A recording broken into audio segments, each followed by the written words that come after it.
চলতি বছর 2024 সাল এবং 1995 সালে ইসলামপুর থানার অধীনে দুটি পাল যুগের কোষ্ঠী পাথরের মূর্তি উদ্ধার করা হয়। সেই মূর্তি দুটোকে আজ স্থানান্তরিত করা হলো উত্তর দিনাজপুর জেলার রায়গঞ্জ মিউজিয়ামে।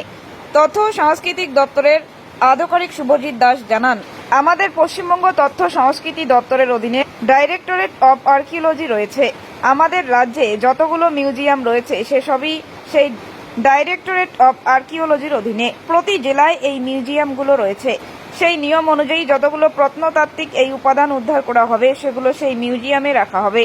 সেই অনুসারে ইসলামপুর থানার অধীনে গত 1995 সাল এবং 2024 সালে দুটো প্রায় 4 ফুটের মূর্তি উদ্ধার করা হয়। মূর্তিগুলো পাল যুগের কোষ্ঠী পাথরের।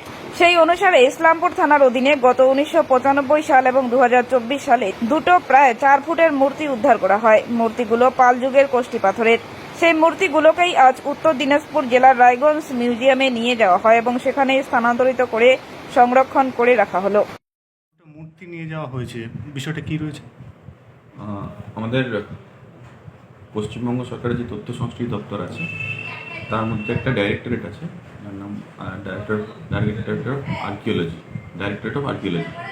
তো আমাদের পশ্চিমবঙ্গের যতগুলো মিউজিয়াম রয়েছে এই ডাইরেক্টরেট অফ আর্কিওলজির অধীনে। তো এই ডাইরেক্টরেট অফ আর্কিওলজির অধীনে যে মিউজিয়ামগুলো রয়েছে, প্রত্যেক জেলায় একটা করে ডিস্ট্রিক্ট মিউজিয়াম রয়েছে এবং আমাদের নিয়ম রয়েছে যে কোনো প্রত্নতাত্ত্বিক নিদর্শন যদি আবিষ্কৃত হয় সেটা সেই ডিস্ট্রিক্ট মিউজিয়ামে স্থান পাবে, এরকম নিয়ম রয়েছে। এবং সেই মিউজিয়াম হচ্ছে আমাদের তথ্য সংস্কৃতি দপ্তরের অধীনে এবং সেই প্রত্যেক ডিস্ট্রিক্ট মিউজিয়ামের দায়িত্বে থাকেন হচ্ছে সংশ্লিষ্ট ডিআইসি, ওরা জেলা তথ্য সংস্কৃতি আধিকারিকরা। তো আমাদের রায়গঞ্জেও সেই মিউজিয়াম রয়েছে। তো আমাদের ইসলামপুর থানাতে মূর্তি ছিল, একটা 1995 সালে পাওয়া গিয়েছিল এবং আরেকটা এই বছরই 2024 সালের মার্চ মাসে পাওয়া গিয়েছিল। এগুলো হচ্ছে পাল যুগের কোষ্ঠী পাথরের তৈরি বিষ্ণু মূর্তি, বেশ বড় বড়, মোটামুটি 3.5 ফিট 4 ফিট এরকম উঁচু।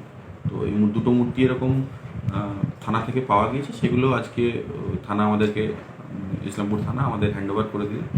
আমরা এটা আমাদের জেলা শাসক মহাশয় তিনি চিঠি করে দিয়েছিলেন, আমাদের ইসলামপুর পুলিশ জেলার যিনি এসপি রয়েছেন তাকে চিঠি করেছিলেন।